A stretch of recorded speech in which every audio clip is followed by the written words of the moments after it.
Hello everyone, welcome to PMS knowledge plus.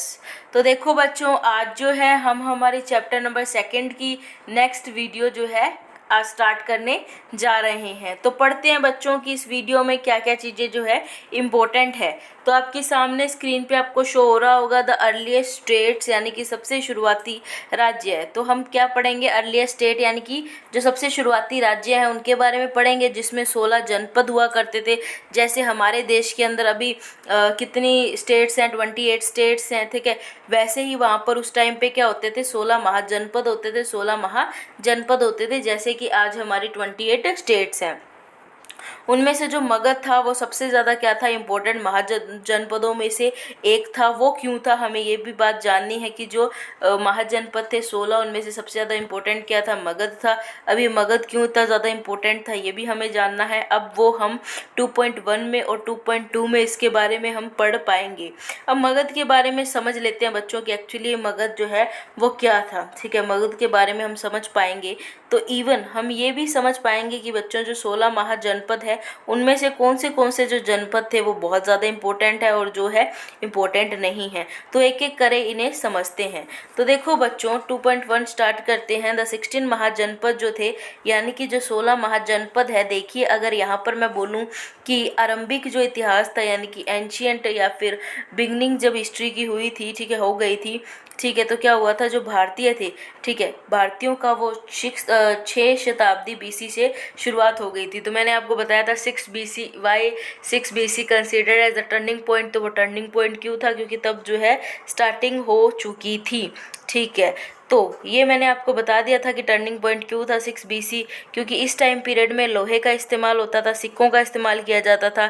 Jain धर्म और जो बौद्ध धर्म है उनकी विचारधाराएं, उनकी पॉलिसीज़, उनके प्रिंसिपल्स को क्या किया जाता था, फॉलो किया जाता था। उनके बारे में हमने सब कुछ समझा था। न्यू किंग्स एंड किंगडम्स बन रहे थे, ठीक है।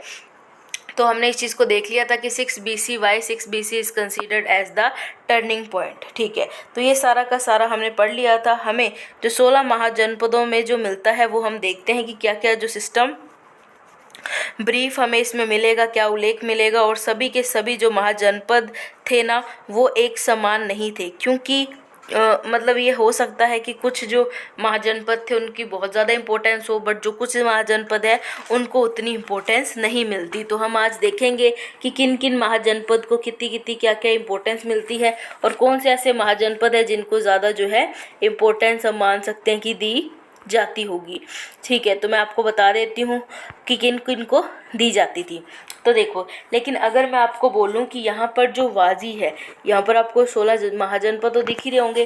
तो यहाँ पर जैसे क्या है, वाजी है, मगध है, कौशल है, कुरु है, ठीक है, पांचाल है, गंधारा है। उसके बाद हम मान सकते हैं जो अवंती है, ठीक है। तो ये ऐसे इंपॉर्टेंट प्लेसेस थे जहाँ पर हम बोल सकते हैं कि जब राजाओं ने अपनी डायनेस्टी, अपने वंश जो है या फिर अपने इस्टेब्लिशमेंट को बढ़ाने की कोशिश करी होगी, तो उस टाइम पीरियड को हम मान सकते हैं कि जो 16 महाजनपद थे वही सबसे ज़्यादा इम्पोर्टेंट माने जाते थे। और उन 16 में से 5 जो थे ये सारे के सारे मुख्य केंद्र माने जाते थे, मेजर सेंटर्स माने जाते थे। तो ये सब मैंने आपको बता दिया। आप देख सकते हैं कि and why they are so important places. अब मैंने आपको इतनी जो भी समझाया, इसमें मैंने आपको क्या चीज़ें समझा दी, मैंने समझा दी कि ये जो 16 जनपद आपके सामने मैंने पेश कर रखे हैं, इस 16 जनपदों में से मेनली 5 जो है वो ज़्यादा इंपॉर्टेंट थे, क्योंकि कुछ को ज़्यादा इंपॉर्टेंस मिलती थी और कुछ को इतनी ज़्यादा इंपॉर्टेंस नहीं मिलती थी। अब ये वो टाइम पीरियड था जब राजाओं ने,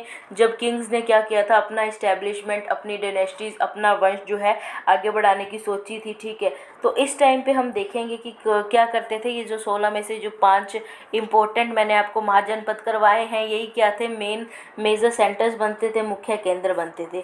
अब मैं आपको ये बताऊंगी कि why they this places are so important. हम इस चीज़ के बारे में जो है अब पढ़ते हैं। अब हम इस चीज़ के बारे में एनालाइज करेंगे कि भाई ये इतने इम्पोर्टेंट क्यों थे। तो अब देखिए बच्चों, जो महाजनपद है, ठीक है, जितने भी थे, जितने भी 16 स्टेट्स थे, ठीक है, वो सबकी इम्पोर्टेंस क्या थी, हम ये देखेंगे। इम्पोर्टेंस ये भी कि उस टाइम पीरियड पीरियड में जो 16 जनपद थे उनका उदय हुआ था, ठीक है, वो धीरे धीरे आगे बढ़ने लगे थे, उनका राइज हुआ था। सबसे इम्पोर्टेंट यही था कि इन राज्यों के अंदर राजा थे, ठीक है। सबसे ज़्यादा क्या इंपॉर्टेंट चीज़ थी इसमें, सबसे ज़्यादा इंपॉर्टेंट चीज़ यही थी कि इन राज्यों में क्या थे, राजा थे, ठीक है। जब इन राज्यों में क्या थे, राजा थे, ठीक है, या फिर हम मान सकते हैं जो गण थे, उनके द्वारा क्या होता था, देशासित किया जाता था। मतलब क्या है कि मतलब कई जगहों पर तो क्या होता था, राजा रूल करते थे, और कई जगह पे मान सकते हैं हम ग्रुप ऑफ पीपल जो है, अमीर अमीर जो लोग थे वही क्या करते थे, राज करते थे एक राजा की तरह। अब देखो प्रत्येक की जो है अपनी राजधानी हुआ करती थी, जिसे वो फोर्टिफाइड करते थे या फिर बहुत ज़्यादा मजबूत बनाते थे, ठीक है। तो मैंने आपको आज की वीडियो में क्या समझाया बच्चों, बहुत ही ज़्यादा ब्रीफ में जो है हमने आज की वीडियो में देखा। क्या देखा बच्चों कि हमने देखा कि 16 महाजनपद में से कौन से जो 5 महाजनपद है वो कितने इम्पोर्टेंट है, वो कैसे इम्पोर्टेंट है, कैसे जो है अलग अलग टाइम पे जो रूलर्स थे उन्होंने अपनी डायनेस्टीज़ को है वहाँ पर इस्टेब्लिश करवाया, ठीक है। और फिर हमने देखा था कि कुछ जो है 16 महाजनपद में से जो 5 थे वो क्या होते थे, मेजर सेंटर्स बनते थे। फिर हमने देखा कि मेन रीज़न क्या था कि ये जो जनपद है वो इतने इम्पोर्टेंट क्यों थे। तो फिर हमने क्या देखी थी चीज़ें कि एक तो जैनिज़्म और बुद्धिज़्म के ग्रो की वजह से हुआ था, ठीक है, कि ये ज़्यादा इम्पोर्टेंट थे।